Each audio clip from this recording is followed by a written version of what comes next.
كيف حالك مع المسجد؟ ما رأيك أن أعرفك على صديقي في اليمن، معاق يمشي للمسجد كل يوم وأحيانا يزحف زحفا لكي يصل.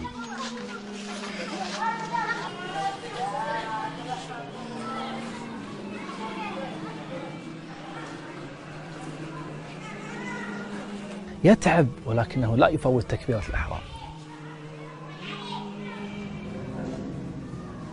يتمنى أن يصلي الفجر المسجد ولكن أهله لا يسمحون له لحالته الصحية، ونحن لا نستطيع ولا نذهب. هل تظن أن هذا كل ما في الأمر؟ لا، إنه حريص على الصف الأول، يأتي مبكرا ويقرأ القرآن، ولا يكتفي بهذا بل يضطر بعد صلاة المغرب كل يوم أن يتسلق درج المسجد بمشقة لكي يصل إلى الدور الثاني.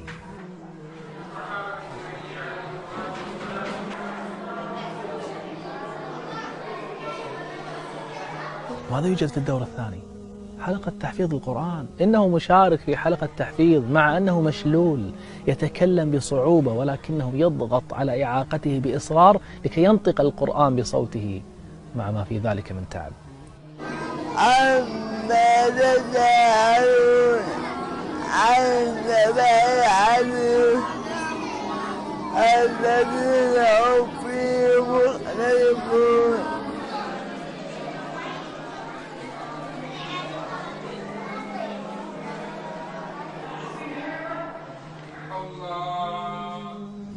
السلام عليكم. كمال، كيف حالك؟ الحمد لله. طيب. الحمد لله. الحمد لله. الله يحفظك ويبارك فيك. بيتك قريب ولا بعيد؟ أنا هني.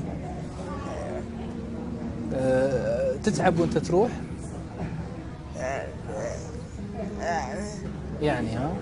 الله يعطيك العافية، الله يقويك يا رب. آمين. آمين. أنت كل يوم تجي المسجد؟ أيوة. تجي بعد الأذان ولا قبل الأذان؟ ولا على حسب، أحيانا قبل وأحيانا بعد وأحيانا يعني على حسب. على حسب، أحيانا قبل أحيانا بعد. يا رب إن شاء الله ما تفوتك الجنة يا رب. الله يحفظك. أنا شايف في آلام على رجلك هنا. هذا احتكاكه بالأرض يا شيخ. احتكاكه بالأرض. ما يقطع لا صندل يسبر ولا قزمة ولا شيء. لما يلبس حذاء يتقطع بسرعة.